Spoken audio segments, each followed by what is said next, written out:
The question I asked myself after I first finished watching this episode was, is this filler? It felt a lot like filler. It introduced a spell that'll never be used again, and affected a character in a way that she'll never be affected in again. So 13 minutes of this episode were complete fluff.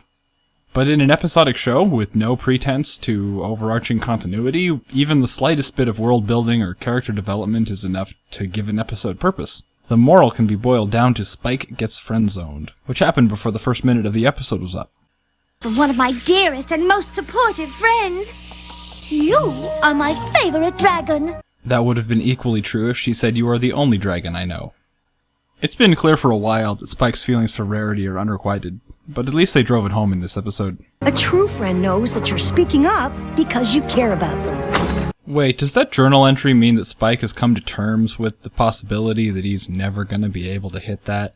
Because if so, that's some really solid development of this Spike and Rarity thing that's been going on since the pilot. Wasn't she wonderful?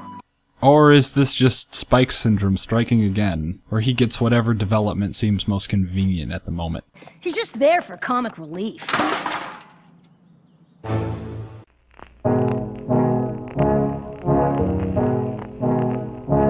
Wait, that's it? Just over a minute? I might actually get this review out before a month has gone by. Oh, but that's the easy way. What kind of an analyst would I be if I didn't pick apart every last detail and try to apply some greater meaning to the whole thing?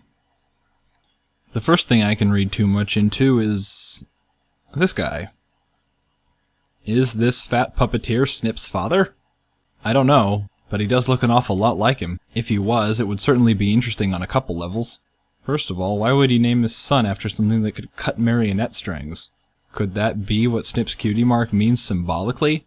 And that'd be pretty tragic if after he had Snips he had to give up on his dreams of being the greatest puppeteer in all of Equestria, because he had responsibilities and a family and all that. That would kind of explain why he hangs out with the only other cult who's also obviously a disappointment to his parents, and why he idolizes Trixie.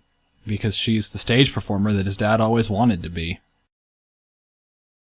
I wonder, did it occur to anyone else that maybe the citizens of Ponyville should just sell all this fancy crap Rarity created instead of having it magically undone for the sake of status quo? Especially Applejack, who's had several episodes based around her tight financial situation. If I were her, that cart would be on Pony eBay before you could say this used to be a normal cart until it got tainted by dark magic. This is the best looking dress Rarity's ever made. I mean, Rarity's been in a real rut this season, but this is great. The spell is called Insperation Manifestation. It takes ideas and makes them reality. So does that mean that Rarity is limited by her actual ability to make things?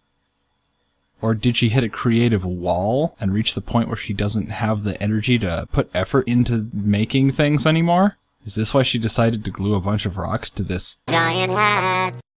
And put it on her head, instead of sitting down and making the beautiful stuff she can imagine?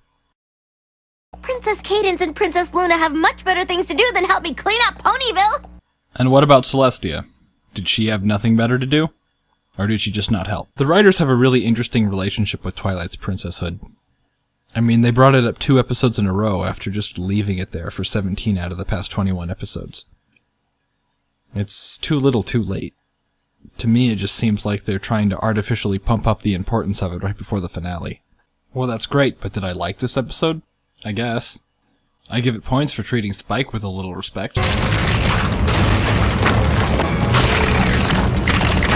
I like Aloysius in this episode. This might earn me some ire, but he's my favorite one of the pets.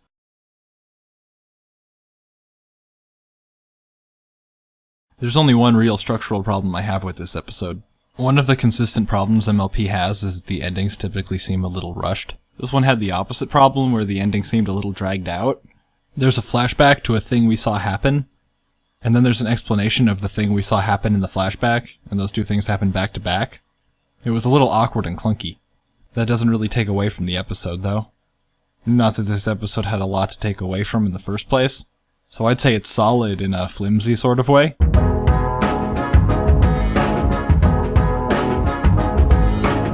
Just one more little thing before we go.